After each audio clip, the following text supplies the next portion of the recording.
तो चैप्टर का नाम है residential status and scope of total income. इसमें हम क्या पढ़ते हैं, आपके पास कहाँ का पासपोर्ट है वो सब रेलेवेंट नहीं है। टैक्स में ये देखने के लिए कि आप कहाँ के हैं, ये जानने के लिए नंबर ऑफ डेज वगैरह के थ्रू देखा जाता है। तो इन सब चीज़ों के थ्रू रेजिडेंशियल स्टेटस निकलता है। इंडिविजुअल और एचयूएफ के तीन होते हैं, resident and ordinary resident, resident not ordinarily resident और नॉन रेजिडेंट। इंडिविजुअल और एचयूएफ के ये तीन होते हैं, बाकियों के सिर्फ दो होते हैं, रेजिडेंट एंड नॉन रेजिडेंट। अब आप क्या हैं उसके बेसिस पे आपका स्कोप ऑफ टोटल इनकम निकलता है कि आपकी कौन सी इनकम टैक्सेबल होगी, कौन सी इनकम टैक्सेबल नहीं होगी। इंडिया की इनकम टैक्सेबल होगी, बाहर की इनकम टैक्सेबल होगी, एटसेट्रा एटसेट्रा एटसेट्रा। आइए उसके अराउंड ये वाला चैप्टर है, आइए पढ़ना स्टार्ट करें। Total income of an assessee cannot be determined without first establishing their residential status. The scope of taxable income is entirely dependent on it. Residents की entire world income taxable होती है, मतलब जैसे हम और आप नॉर्मली रेजिडेंट होंगे, यहीं रहते हैं सारे सारे टाइम, हम चाहे लंदन जाके भी कुछ पैसे कमाएंगे, वो भी पैसे इंडिया में टैक्सेबल होंगे, ये लिखा हुआ है। इसके बारे में हम आगे और बात करेंगे in the topic called scope of total income. तो रेजिडेंट के लिए entire world income is taxable, non residents के लिए सिर्फ इंडियन इनकम इज टैक्सेबल। बहुत ही लेमैन लैंग्वेज में ये चीजें मेंशन्ड है, ये हम आगे जाके अच्छे से पढ़ेंगे। की रूल में देखिए क्या लिखा है, residential status is determined for every person for every previous year independently. तो ये चीज थोड़ी सी इनिशियली कंटेक्स्ट बनाने के लिए इंपॉर्टेंट है। आप हो सकता है पिछले साल नॉन रेजिडेंट हो, इस साल रेजिडेंट हो, अगले साल फिर से नॉन रेजिडेंट हो, तो हर साल का रेजिडेंशियल स्टेटस इंडिविजुअली अलग अलग निकाला जाता है। चलिए, इसके बाद है रेजिडेंशियल स्टेटस ऑफ इंडिविजुअल। तो अब ये बहुत इंपॉर्टेंट है, एक सेट होता है बेसिक कंडीशंस का, बेसिक कंडीशन होती है दो, और एक सेट होता है एडिशनल कंडीशंस का, एडिशनल कंडीशंस भी होती है दो। बेसिक कंडीशन के थ्रू पता चलता है कि आप रेजिडेंट हो या नॉन रेजिडेंट हो। अगर नॉन रेजिडेंट हो तो बात खत्म हो गई। अगर आप रेजिडेंट हो तो ये कैसे डिसाइड होगा कि ROR हो या RNOR हो, वो एडिशनल कंडीशंस के थ्रू डिसाइड होता है। तो दो बेसिक कंडीशन है, अगर आपने दोनों में से एक भी सेटिस्फाई कर दी तो आप रेजिडेंट बन जाते हैं, और अगर आपने एक भी सेटिस्फाई नहीं करी तो आप नॉन रेजिडेंट बन जाते हैं। अगर आप नॉन रेजिडेंट बन गए तो बात खत्म हो गई, NR स्टेटस है, फुल स्टॉप। अगर आप रेजिडेंट बन गए यानी बेसिक कंडीशन में से एक भी सेटिस्फाई कर दिया आपने, अब ये चेक करना है कि आप ROR में काउंट होंगे या RNOR में। वो कैसे चेक होगा, वो चेक होगा एडिशनल कंडीशन से। एडिशनल कंडीशंस भी दो होती हैं, लेकिन दोनों सेटिस्फाई करी, अगर दोनों, पिछले वाले में एक से भी काम था, यहाँ पे दोनों, तो अगर आपने दोनों सेटिस्फाई करी तो आप ROR बन जाएंगे, और अगर एक ही सेटिस्फाई करी या एक भी सेटिस्फाई नहीं करी तो आप RNOR बन जाएंगे। इस चीज का प्लीज ध्यान रखिएगा, चाहे तो 30 सेकेंड्स फिर से सुन लीजिए। आइए जरा यहां से रीड करते हैं। तो सबसे पहले लिखा हुआ है बेसिक कंडीशंस। चलो, तो ऊपर क्या लिखा है देखो, स्टेप 1 में any individual is resident in India if they satisfy at least one of the following basic condition. क्या कंडीशन 1? ओके, तो बेसिक कंडीशन अगर एक भी सेटिस्फाई करी तो आप रेजिडेंट बन जाते हैं। कंडीशन 1 में लिखा है stay in India for 182 days or more in the current previous year. इस साल आप कम से कम 182 डेज इंडिया में हो तो आप रेजिडेंट बन जाओगे। ओके। कंडीशन 2, इस साल कम से कम 60 डेज इंडिया में हो और इससे पुराने 4 साल मिला के कम से कम 365 डेज इंडिया में हो, तब भी आप रेजिडेंट बन जाओगे। तो बेसिक कंडीशन 1 क्या है, इस साल 182 डेज हो, 182 डेज और मोर। और बेसिक कंडीशन 2 क्या है कि इस साल कम से कम 60 डेज हो और इससे पुरानी 4 साल मिला के कम से कम 365 डेज हो। तो ये दो आपकी बेसिक कंडीशंस होती है। इनमें से अगर एक भी सेटिस्फाई कर दी तो आप रेजिडेंट, एक भी सेटिस्फाई नहीं हुई तो आप नॉन रेजिडेंट। नॉन रेजिडेंट हो गए तो बात खत्म हो गई। अगर आप रेजिडेंट हैं तो आगे जाके एडिशनल कंडीशंस आती हैं। एडिशनल कंडीशंस में भी दो हैं, ये आपको ROR और RNOR में डिफरेंशिएट कराती हैं। आइए जरा पढ़ें। If an individual qualifies as resident, check whether they are resident and ordinarily resident or resident but not ordinarily resident to be treated as ROR, both additional conditions must be satisfied. तो अगर दोनों additional condition satisfy हुई तो आप ROR बन जाते हैं, otherwise आप RNOR बन जाते हैं। कंडीशन 1 क्या है कि अब इस साल, मतलब आप पिछले 10 सालों में से कम 2 सालों के लिए रेजिडेंट हो, पिछले 10 सालों में से कम 2 सालों के लिए रेजिडेंट हो, एंड पिछले 7 इयर्स में कम से कम 730 डेज इंडिया में रहे हो। थोड़ा याद करने का जुगाड़ आपको बताऊं तो 2 years 365 डेज का 1 साल होता है, तो 2 साल के कितने हो गए 730, वही 730 डेज इधर है। तो थोड़ा आपको याद करने के लिए सिंपलर हो सकता है। बाकी ये वाली कंडीशन ऐसे वर्बेटिम ही आपको याद करनी होगी। तो एडिशनल कंडीशंस में क्या लिखा है कि पिछले 10 सालों में से कम 2 सालों के लिए आप रेजिडेंट हो, एंड पिछले 7 years में से कम 730 डेज के लिए आप इंडिया में हो। तो अगर ये दोनों कंडीशन सेटिस्फाई होती है तो आप ROR कहलाएंगे, अदरवाइज आप RNOR कहलाएंगे। तो क्या लिखा है, बोथ एडिशनल कंडीशन सेटिस्फाइड, तो आप ROR बन जाएंगे, और अदरवाइज एक ही सेटिस्फाई हुई या एक भी सेटिस्फाई नहीं हुई तो आप RNOR बन जाएंगे। तो ये चीज प्लीज ध्यान रखिएगा। ऑलराइट, जिस दिन आप इंडिया में आते हैं और जिस दिन आप इंडिया से जाते हैं वो दोनों के दोनों दिन इंडिया में ही काउंट होते हैं। इसको याद करने का आसान जुगाड़ ऐसे है कि भाई सरकार तो यही चाहेगी कि मैक्सिमम लोग रेजिडेंट बने, तो आपका इंडिया का स्टे वो लोग मैक्सिमाइज करवाना चाहेंगे, इसीलिए जिस दिन गए और जिस दिन आए दोनों के दोनों दिन इंडिया में ही माने जाएंगे। फिर एक्सेप्शंस। ओके, अब 3 लोग ऐसे हैं जिनके ऊपर सिर्फ फर्स्ट बेसिक कंडीशन अप्लाई होती है, सेकंड बेसिक कंडीशन अप्लाई नहीं होती। 3 लोग ऐसे हैं, तो आपको ध्यान देना है अगर आपके क्वेश्चन में इनमें से कोई आता है तो सेकंड बेसिक कंडीशन लगानी ही नहीं है, आपको फर्स्ट बेसिक कंडीशन ही सिर्फ लगानी है। तो आइए जरा पढ़ें क्या लिखा है। The second basic condition 60 plus 365 days वाला is ignored and only the first basic condition कि 182 days आप इस साल थे, सिर्फ वही अप्लाई होता है। किन पे? इन 3 लोगों पे। ओके, कौन है ये 3 लोग? पहला, इंडियन सिटीजन जो इस साल इंडिया छोड़ के गया एम्प्लॉयमेंट के लिए इंडिया से बाहर, जो इस साल इंडिया छोड़ के एम्प्लॉयमेंट के लिए इंडिया से बाहर गया वो इंसान यहां पर आएगा, उस पर आप सिर्फ फर्स्ट बेसिक कंडीशन लगाएंगे, सेकंड बेसिक कंडीशन आप उस पर नहीं लगाएंगे। फिर सेकंड, क्रू मेंबर, तो क्रू मेंबर अगर है क्वेश्चन में तब भी आप ध्यान रखेंगे, आप सिर्फ फर्स्ट बेसिक कंडीशन लगाएंगे, सेकंड बेसिक कंडीशन नहीं लगाएंगे। थर्ड, तो फर्स्ट पार्ट में क्या था, जो बंदा इस साल छोड़ के गया। थर्ड पार्ट में क्या है, जो बंदा इंडियन ओरिजिन का है लेकिन बाहर सेटल्ड है, मतलब आप सपोज 5 साल पहले छोड़कर गए थे इंडिया, तो आप थर्ड कैटेगरी में आएंगे। Indian citizen or person of Indian origin who is engaged outside India in any employment और business or profession, visits India during the previous year and whose total income excluding income from foreign sources, यानी Indian income इस 15 लाख और less. मतलब ऐसा बंदा जो बाहर settled है, मोस्टली कमाई उसकी इंडिया से बाहर ही है, उसकी इंडियन कमाई 15 लाख के अंदर अंदर है। टिपिकली बैंक में कोई FD है, उस पर इंटरेस्ट आ गया, थोड़ा बहुत कोई रेंट आ गया, इस टाइप की थोड़ी बहुत इनकम है। तो कुल मिला के थर्ड पार्ट में वो बंदे हैं जो इंडियन ओरिजिन के बंदे हैं और लेकिन वो बाहर सेटल्ड है और उनकी इंडियन इनकम 15 लाख के अंदर अंदर है। तो इन लोगों पे, ये 3 लोगों पे, कौन पहला कौन, जो इंडिया छोड़ के गया फॉर वर्क आउटसाइड इंडिया, इसी साल छोड़ के गया। Second, member of the crew. Third, ऐसा इंसान पर्सन ऑफ इंडियन ओरिजिन जो इंडिया से बाहर ही काम के लिए सेटल्ड है एंड उसकी इंडियन इनकम 15 लाख के अंदर अंदर है। इन 3 लोगों के ऊपर सिर्फ फर्स्ट बेसिक कंडीशन लगेगी, सेकेंड बेसिक कंडीशन नहीं लगेगी। पर्सन ऑफ इंडियन ओरिजिन कौन होता है? Person of Indian origin is if he or either of his parents or either of his grandparents were born in undivided India. Alright, फिर इसके बाद तो अब सी केस थोड़ा इंटरेस्टिंग था। सी केस में क्या था, ऐसे लोग जो इंडियन ओरिजिन के है, बाहर काम करते हैं और इंडियन इनकम 15 लाख के अंदर है। अब 15 लाख से ज्यादा है, उसका क्या करना है, आइए पढ़े। स्पेशल रूल, इंडियन सिटीजन या person of Indian origin with income more than 15 lakh, तो उनके ऊपर लगेगा तो है, उनके ऊपर सेकंड बेसिक कंडीशन लगेगी, लेकिन थोड़ी ट्विस्ट के साथ लगेगी।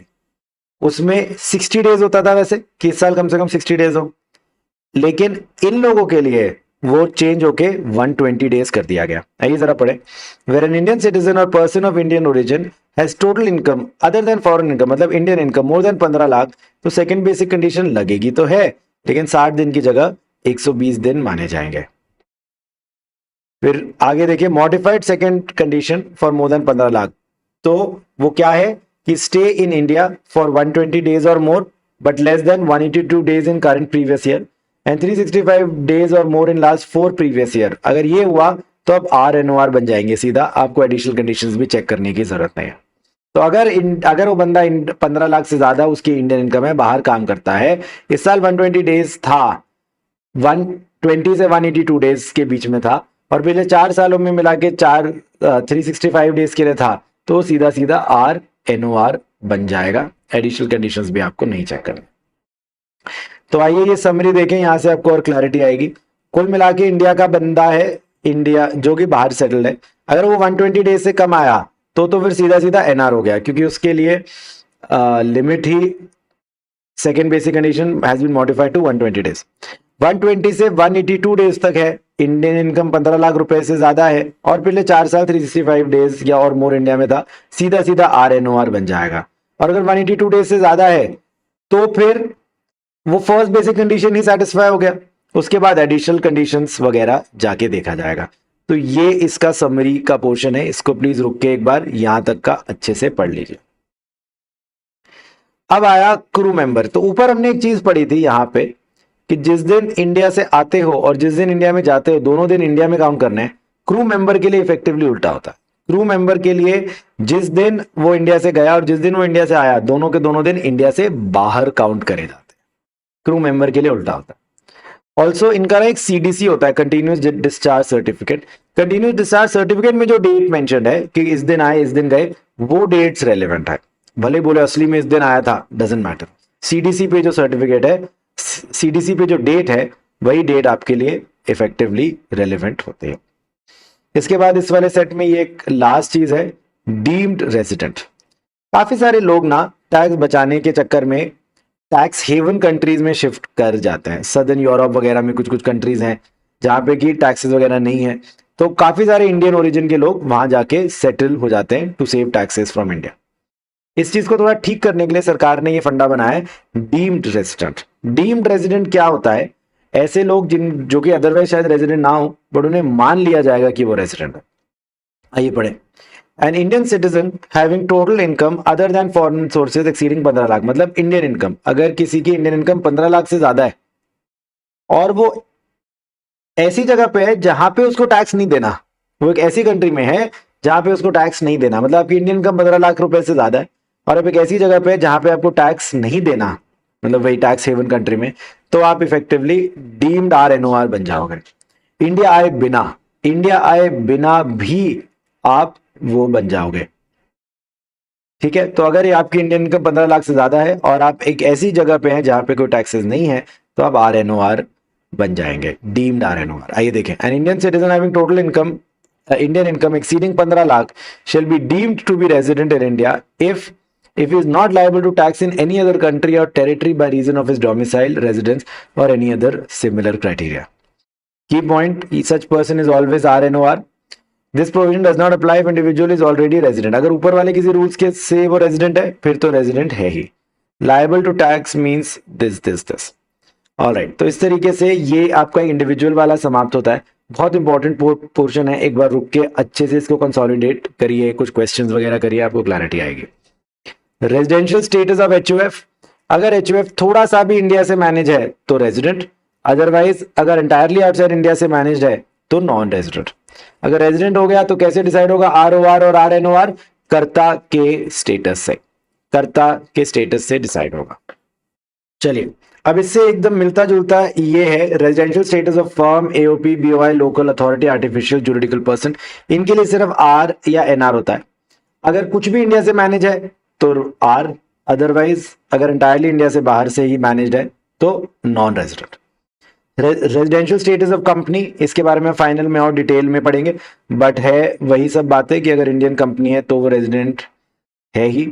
अगर फॉरेन कंपनी है तो अगर उसका पोयम इंडिया में है, पोयम या फाइनल में पढ़ेंगे प्लेस ऑफ इफेक्टिव मैनेजमेंट, अगर उसका पोयम इंडिया में फॉल करता है तो वो रेजिडेंट है, अदरवाइज वो रेजिडेंट नहीं है। पोयम की डेफिनेशन क्या है हम बाद में देखेंगे। तो ये एक पोर्शन आपका समाप्त होता है। जो चैप्टर का ओरिजिनली नाम था ना, residential status and scope of total income, residential status वाला पोर्शन आपका समाप्त होता है। अब आइए स्कोप ऑफ टोटल इनकम के अराउंड डिस्कस करते हैं। तो ये चीज काफी इंपॉर्टेंट है, स्कोप ऑफ टोटल इनकम। तो स्कोप ऑफ टोटल इनकम मतलब अभी अलग अलग टाइप की इनकम डिफाइन करेंगे और फिर अल्टीमेटली ये देखेंगे कि किस टाइप के बंदे के हाथ में कौन से टाइप की इनकम टैक्सेबल होती है। तो इनिशियली आइए स्टेप बाय स्टेप देखें। तो एक चीज डिफाइंड है इंडियन इनकम, एक चीज डिफाइंड है foreign income. Indian income, okay, Indian income किसको बोलते हैं? Income received, deemed to be received छोड़ो, income received in India. Okay, तो कोई भी पैसा जो इंडिया में रिसीव होगा वो इंडियन इनकम है। आप लंदन में जॉब करते हैं, आपने लंदन में ही काम किया है, लेकिन समा उसकी सैलरी आपको मिल रही है इंडिया में, इंडियन इनकम, बात खत्म। क्यों? क्योंकि रिसीव हुई है इंडिया में। कोई भी इनकम जो इंडिया में रिसीव हो that is Indian income, full stop. काम कहाँ के does not matter, practically India में ही करा होगा बट वट एवर। तो कुल मिला के पैसा अगर इंडिया में मिला है दैट इज इंडियन इनकम। या अक्रूइंग और अराइजिंग और deem to accrue or arise in India, ये चीजें हैं जो आगे कंफ्यूजिंग होगी कि वो अक्रू या अराइज हुआ है इंडिया में, मतलब भले मिला नहीं इंडिया में लेकिन डिजर्व करते थे इंडिया में। फॉर एग्जाम्पल, आपने इंडिया में जॉब किया, पैसे मिले आपको लंदन में, अब वो रिसीव्ड इन इंडिया नहीं है लेकिन अक्रू और अराइज तो इंडिया में ही हुआ है ना, जब आपने सारी मेहनत वगैरह इंडिया में ही की थी, तो अक्रू एंड अराइज तो इंडिया में ही हुआ है, तो इसीलिए वो इंडियन इनकम में काउंट होता है। तो या तो इंडिया में रिसीव हो, या इंडिया में अक्रू या अराइज या deem to accrue or arise हो, इन सारे केसेस में it is regarded as Indian income. Foreign income, इसके सिवा जो इनकम होती है उसको फॉरेन इनकम बोलते हैं। तो ये टेबल बहुत इंपॉर्टेंट है, ये टेबल ओवरऑल बहुत इंपॉर्टेंट है। आइए देखें, तो आपके यहाँ पे ये 3 कैटेगरीज मेंशन्ड है, ROR, RNOR और NR, ये 3 टाइप के लोग होते हैं। और यहाँ पे आपकी 3 टाइप की इनकम है। आपको लगे भैया इनकम तो 2 ही टाइप की थी, इंडियन इनकम और फॉरेन इनकम। हाँ, एक और नई भसड़। तो एक चीज है इंडियन इनकम और एक चीज है अदर फॉरेन इनकम, बीच में एक और भसड़ एडेड है, ऐसी फॉरेन इनकम जो बिजनेस या प्रोफेशन कंट्रोल्ड और सेटअप फ्रॉम इंडिया है। तो अगर इसके अराउंड थोड़े कम क्वेश्चन होते हैं, बट अगर क्वेश्चन में ये मेंशन हो कि वो सेटअप या कंट्रोल्ड फ्रॉम इंडिया था तो फिर वो 2A के अंदर काउंट करा जाएगा। ओके, अब आप सोचिए क्या चल रही है बातें। तो ROR ओवरऑल ऐसा बंदा होता है जो एकदम सरकार, मतलब इंडिया एकदम दिल से अपना मानते हैं, तो इसकी सारी इनकम इंडिया में टैक्सेबल होगी, चाहे इंडिया में कमाओ चाहे बाहर कमाओ, बिकॉज तुम पूरे इंडिया के ही बिलोंग करते हो, इसलिए ROR की हर प्रकार की इनकम टैक्सेबल है। सिमिलरली जो इंडियन इनकम है, इंडियन इनकम क्या थी? जो इंडिया में मिली या इंडिया में अक्रू हुई। अब ये ऐसी इनकम है जो कमाई गई इफेक्टिवली इंडिया में। अब अगर इंडिया में कमाई गई, चाहे इंडिया का बंदा कमाए चाहे बाहर का बंदा कमाए, ये पैसा तो इंडिया वाले टैक्स मांग के ही रहेंगे, इसीलिए इंडियन इनकम सबके हाथों में टैक्सेबल, भले तुम NR हो, RNOR हो, कोई भी हो। तो ओवरऑल ROR के हाथ में सारी इनकम टैक्सेबल है और इंडियन इनकम सबके हाथ में टैक्सेबल है। इससे थोड़ा इजी हो जाएगा आपके लिए याद करना। बाकी तो foreign income, other foreign income, ये सिर्फ ROR के हाथों में टैक्सेबल है, इनके हाथों में टैक्सेबल नहीं है। अब कोई लंदन का बंदा है, वो लंदन में पैसे कमा रहा है, अरे इंडिया का क्या उस पे हक है? तो हाँ, तो कुल मिला के फॉरेन इनकम सिर्फ ROR वालों के हाथों में टैक्सेबल है, इंडियन इनकम सबके हाथों में टैक्सेबल है। ये वाला देखें, अगर ऐसी फॉरेन इनकम लेकिन जो बिजनेस कंट्रोल या सेटअप इंडिया में हुआ था, वो ROR और RNOR दोनों के हाथों में टैक्सेबल होता है, NR के हाथों में टैक्सेबल नहीं होता। कुल मिला के ये टेबल बहुत ज्यादा इंपॉर्टेंट है, प्लीज आप लोग अच्छे से इसको याद करिएगा, थोड़ा खुद से भी एक बार बनाइए, आपको थोड़ा याद होगा, खुद से करने से बनाने से चीजें याद होती। ओके, ये तो ठीक है। फिर इंपॉर्टेंट नोट्स देखें, ये बहुत इंपॉर्टेंट बात है। Income received means received for the first time. आप दुबई में जॉब करते हैं, आपको दुबई में पैसे मिले, आपने वो पैसे रिसीव कर लिए, फिर आपने वो पैसे इंडिया भिजवा दिए, तो इसको रिसीव्ड इन इंडिया नहीं मानेंगे। भले ही आपके पेरेंट्स ने वो रिसीव कराए, बट इसको रिसीव्ड इन इंडिया नहीं मानेंगे। रिसीव्ड इन इंडिया मतलब received for the first time. First time तो आपको मिला ना दुबई में, उसके बाद उसका क्या किया डज नॉट मैटर। तो income received means received for the first time. Once income is received outside India, subsequent remittance into India does not constitute fresh receipt of income। तो एक बार वो मिलने बाहर मिल गया, उसके बाद आप इंडिया लेके आए, उससे वो टैक्सेबल नहीं हो जाएगा, इंडियन इनकम नहीं बनेगी। इनकम में भी इन कैश और इन काइंड, ठीक है। Any income already taxed on accrual basis, taxed और नॉट टैक्स्ड, बेसिकली जब जिस साल आपको दुबई में पैसे मिले तब टैक्स होना था तो हुआ, नहीं होना था तो नहीं हुआ, बाद में उसको इंडिया लाओगे उसका कोई रेपरकशन नहीं है। Income accrual in India means income generated in India or source of income is in India, इसके बारे में हम पढ़ेंगे। फिर आया income deemed to be received in India, इसका बेयरली कुछ काम है, बस फॉर्मेलिटी के लिए पढ़ लेते हैं। आरपीएफ में आपने 12% ऑफ सैलरी से ज्यादा डाले या आरपीएफ में आपको 9.5% से ज्यादा इंटरेस्ट मिला, एम्प्लॉयर ने पेंशन स्कीम में पैसे डाले या अनरिकग्नाइज से रिकग्नाइज प्रोविडेंट फंड में पैसे डाले, कोई काम नहीं है इसका। अब आइए यहां से डिस्कस करते हैं income deem to accrue or arise in India. Income through business connection property asset in India. आप इंडिया में कोई बिजनेस करते हैं, बात खत्म हो गई, इफेक्टिवली वो इंडियन इनकम है क्योंकि वो इंडिया में ही अक्रू हुई है। ठीक है, तो अगर कोई बिजनेस सिचुएटेड इन इंडिया है, बस बात खत्म, इट इज इंडियन इनकम। अगर कोई प्रॉपर्टी इंडिया में है, आपका कोई फ्लैट है इंडिया में, उस पर आपको रेंट मिला या आपने वो फ्लैट बेच दिया, उस पर आपको कैपिटल गेन हुआ, हर केस में दैट इज इंडियन इनकम। आइए पढ़े। Income is deemed to accrue or rise in India if it arises through or from any business connection in India या any property in India या any asset or source situated in India या transfer of a capital asset situated in India. India में कोई capital asset है, आपने वो transfer किया, आप बाहर ही रहते हैं, 20 साल से बाहर ही सेटल्ड हैं, इंडिया के में आपके पास कोई फ्लैट था, आपने वो सेल कर दिया, कैपिटल असेट तो इंडिया के अंदर है, रजिस्ट्री भी कहीं हो, कुछ भी हो, लेकिन वो असेट तो इंडिया के अंदर है, it will be taxable in India because it will be Indian income. आपके पास इंडियन कंपनी के शेयर्स हैं, उन पे डिविडेंड आया, इंडियन इनकम। वो शेयर्स आपने बेच दिए, उस पर आपको कैपिटल गेन हुआ, इंडियन इनकम। आइए, what does not constitute a business connection in India. किसको बिजनेस कनेक्शन नहीं बोलते? तो मतलब ये चीजें सरकार को एक्सप्लिसिटली एग्जेम्प्ट करने का मन था, इसीलिए इनको एक्सप्लिसिटली बोला गया कि भाई इनको हम बिजनेस इनकम, इसको हम बिजनेस कनेक्शन इन इंडिया नहीं मानेंगे। Purchase of goods in India for export. अगर आप इंडिया से गुड्स खरीद के बाहर एक्सपोर्ट करते हो, कोई दिक्कत नहीं है, आप इंडिया में टैक्सेस मत दो। ये इसलिए सरकार ने कहा जिससे कि ये मर्चेंट एक्सपोर्टर्स वाले ट्रांजैक्शंस इंक्रीज हो। इंडिया से आप न्यूज बना के बाहर भेजते हो, न्यूज जर्नलिज्म के अराउंड वैसे ही बहुत सारे इंटरनेशनल कन्वेंशन है कि इन पे टैक्सेस वगैरह नहीं लेने। ठीक है,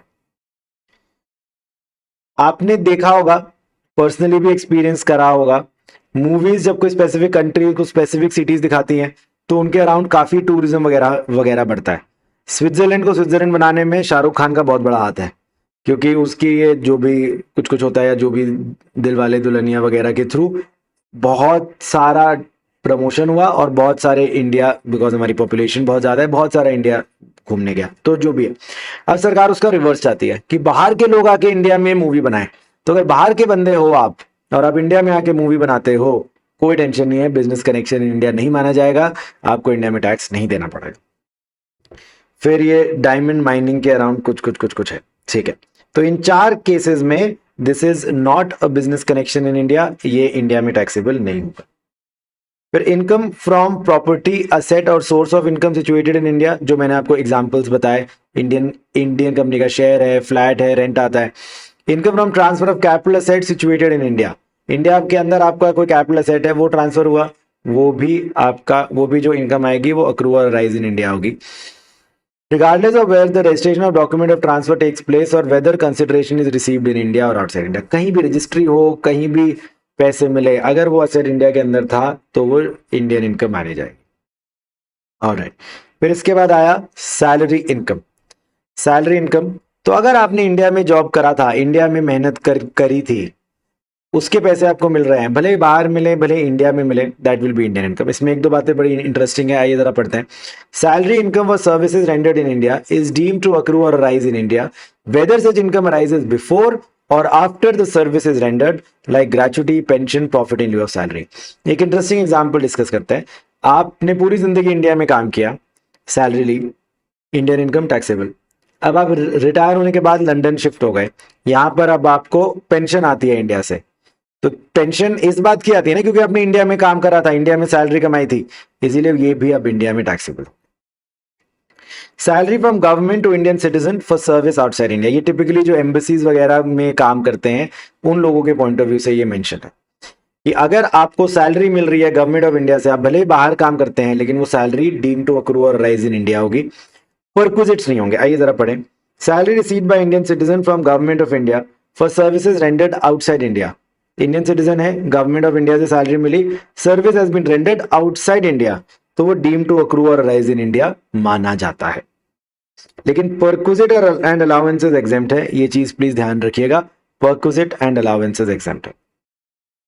फिर ये इन लोगों ने रिसेंटली इंट्रोड्यूस करा है deemed accrual of gift to person outside India. Simple भाषा में अगर इंडिया के लोगों ने बाहर के लोगों को कुछ गिफ्ट दिया है, gift of money, not gold वगैरह, गोल्ड वगैरह दिया एग्जाम्प्ट, मनी दिया है अगर आपने सामने वाले को, तो रिसिपिएंट के हाथ में वो अक्रूवल अराइज इन इंडिया बन जाता है। आइए देखें, deemed accrual of gift to person outside India, any gift of money made by resident to an NR or foreign company या RNOR shall be deemed to accrual arise in India. ये याद रखिएगा, सिर्फ मनी है, gold वगैरह पे ये चीज अप्लाई नहीं होती। तो अगर गोल्ड गिफ्ट किया है कोई दिक्कत नहीं है, हम पैसे गिफ्ट किए हैं तो सामने वाले के हाथ में इंडियन इनकम बन जाएगी।